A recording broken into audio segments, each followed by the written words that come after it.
Crime stories often captivate us with their complexity and intrigue. However, some cases stand out for their sheer absurdity. Here are a few bizarre crime reports that I found that defy logic and expectations. The lemon juice disguise. In 1995, MacArthur Wheeler and Clifton Earl Johnson attempted to rob two banks in the greater Pittsburgh area without any disguises. They believed that smearing lemon juice on their faces would render them invisible to security cameras, based on the idea that lemon juice could be used as invisible ink. Wheeler tested this theory by taking a Polaroid picture of himself applying lemon juice and not seeing himself in the photo, likely due to a camera malfunction or user error, concluded the method worked. Their flawed logic led to their quick apprehension, and the case inspired the psychological study that coined the term Dunning-Kruger effect, highlighting how people with low ability at a task overestimate their competence.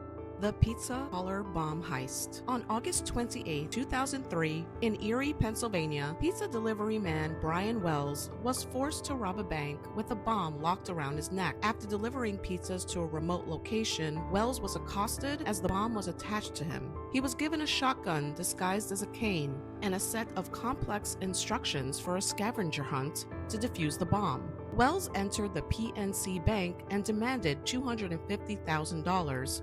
But left with only $8,702. Shortly after, he was apprehended by police, and the bomb detonated, killing him. The investigation revealed a convoluted plot involving multiple conspirators, including Marjorie Deal Armstrong and Kenneth Barnes. The case was later chronicled in the Netflix documentary Evil Genius. The man who lived with a corpse. Carl Tanzler, a radiology technician in Key West, Florida, became infatuated with a young tuberculosis patient, Maria Elena Milagro de Hoyos, in 1930. After her death in 1931, Tanzler paid for her mausoleum and visited regularly. In 1933, he removed her body and brought it to his home, preserving it with various techniques and living with the corpse for 7 years. The macabre situation was discovered in 1940, but Tanzler was not persecuted or prosecuted in any way due to the statute of limitations expiring. The Ant Smugglers. In a peculiar case of insect trafficking, two Belgian teenagers were caught attempting to smuggle approximately 5,000 queen ants out of Kenya. Initially claiming it was a harmless hobby, they faced serious legal consequences and were fined $7,700 each or offered the alternative of 1 year in prison. The unusual crime highlighted the often overlooked issue of insect smuggling. The OnlyFans road rage incident. In April 2025, Christina Solamento, a 44-year-old OnlyFans model from Pennsylvania, was arrested for allegedly defecating on a car during a road rage incident. A viral video captured the act, leading to multiple charges, including indecent exposure and disorderly conduct. Despite the car owner choosing not to press charges, police proceeded due to the nature of the offense. The goat riding intruder. In 2016, a man broke into a zoo in Little Rock, Arkansas, after hours with the intention of riding a goat. He became trapped in the pen overnight and was discovered by zookeepers the next morning. The man faced charges of trespassing and animal cruelty. The Hamburglar. In 2017, a man in Maryland broke into a McDonald's after hours, not to steal money, but to cook himself a hamburger. Surveillance cameras captured him preparing and eating the meal before he left. He was later identified and arrested after the break-in.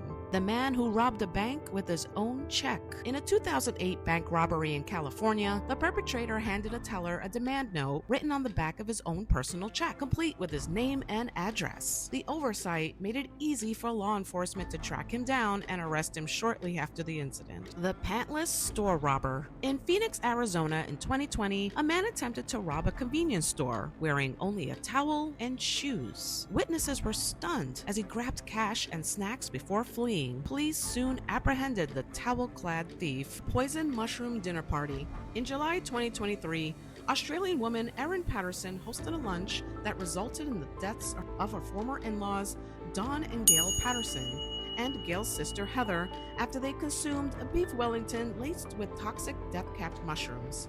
A fourth guest, Ian Wilkinson, survived after a lengthy hospital stay. Patterson, who has pleaded not guilty, was known to be passionate about mushrooms and allegedly hid them in various dishes, even feeding them to her children. During the trial, Facebook messages were presented showing Patterson frequently involved in online discussions about cooking with mushrooms. She had also previously complained about her estranged husband, Simon, describing him as coercive and abusive. Evidence included her efforts to acquire the right ingredients and her suspicious disposal of a food dehydrator, which police later recovered. The prosecution claims Patterson staged the meal under the pretense of discussing her fabricated cancer diagnosis with her family to keep her children away. Notably, she avoided eating the contaminated food herself using a different plate. The case hinges on prosecution's argument that the poisonings were premeditated. The strangler who taunted authorities. In 1964, 11-year-old Luc Taran was found murdered in the Véronèse-les-Buissons woods near Paris. So sorry if I butchered that. After leaving home following an argument with his mother, over the subsequent weeks, his killer, who called himself the Strangler, taunted police, media, and Luke's family with numerous letters. Despite claiming responsibility for multiple crimes, investigators linked the culprit only to Luke's murder. Later that year, police arrested 27-year-old student nurse Lucien Laguerre after he made boasting phone calls and was found with incriminating evidence, including matching stationery and newspaper clippings. Though he confessed during interrogation, Laguerre later recanted and claimed memory loss. He was convicted in 1966 and spent nearly 40 years in prison, continuously appealing his sentence. Released in 2005, he died in 2008. When asked about his motive, Laguerre chillingly claimed to have selected Luke because the boy appeared as unhappy as he had been at that age. The case remains infamous in France for the killer's manipulative correspondence and disturbing psychological profile.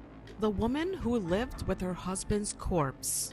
I don't know about y'all, but I'm getting pretty weirded out by all these living with corpse stories. Anyway, Leigh Sabine, a flamboyant and enigmatic woman from the Welsh village of Bedaw, lived with the secret of having murdered her husband, John Sabine, and kept his mummified body hidden at home for 18 years, a fact only uncovered after her death in 2015. She was known for her entertaining stories and kept a medical skeleton she claimed was from her nursing days, which turned out to be her husband's corpse. This shocking revelation came to light when friends, playing a prank, discovered the body wrapped in numerous layers of plastic. This led the police to investigate, linking her life back to New Zealand and Australia, where she abandoned her 5 children in the 1960s. A stone frog, which Leigh mentioned using to kill John, was found to match his skull injuries, leading to the confirmation of the crime. Her story is detailed in the documentary series The Body Next Door.